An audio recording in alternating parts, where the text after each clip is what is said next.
Hello అండి, జై శ్రీకృష్ణ. నేను మీ రజని. ఈరోజు చాలా ముఖ్యమైన విషయం మీతో షేర్ చేసుకోవాలనుకుంటున్నానండి. ఖచ్చితంగా పూర్తిగా చూడండి. ఒకవేళ మీకు అర్థమైన విషయాలు, మీరు చెప్పే విషయాలు కూడా నాతో షేర్ చేసుకోండి. మనము మన ఇంటికి అప్పుడప్పుడు బంధువులని లేదా ఫ్రెండ్స్ని, ఇంకా అమ్మ నాన్నల్ని, అత్త మామలు, ఇంకా నానమ్మ తాతయ్య ఇట్లాంటి పెద్దవాళ్ళు ప్రతి ఒక్కరిని ఒక్కోసారి ఇంటికి వస్తూ ఉంటారు కదా. వాళ్ళు 1-2 రోజులు ఉంటే ఓకే అండి. కానీ ఒక్కోసారి ఒక 15 రోజులు లేదా నెల రోజులు అట్లా వచ్చినప్పుడు వాళ్ళ క్షేమ సమాచారాలు, అంటే వాళ్ళు ఇక మన బాధ్యత కాబట్టి వాళ్ళను మనం బాగా చూసుకోవడానికి కోసము ఖచ్చితంగా కొన్ని విషయాలు అయితే తెలుసుకోవాలండి. నాకు ఇది రీసెంట్గా తెలిసింది, అందుకని మీకు షేర్ చేస్తున్నాను.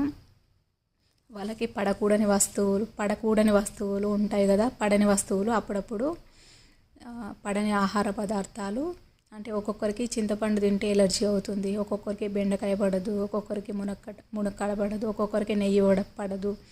అట్లాంటివి మనం తెలియకుండా మనం పెట్టేసామనుకోండి వాళ్ళు చాలా ఇబ్బంది పడతారు.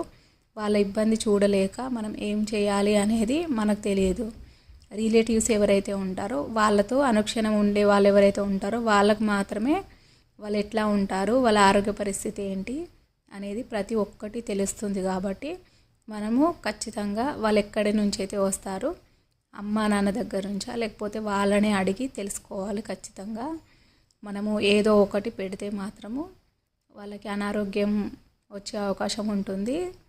అంటే ఒక్కోసారి వాళ్ళ ఇబ్బంది చూడలేక మనం కూడా బాధపడుతూ ఉంటాము. అందుకని ముందే అడిగితే కనుక బాగుంటుంది కదా అనేది నా ఉద్దేశము. మనం జాగ్రత్తగా ఉంటాము. అలానే ఒకవేళ పొరపాటున ఏదైనా సమస్య వచ్చినా కూడా మనం దానికి సొల్యూషన్ వెతుకుతాము.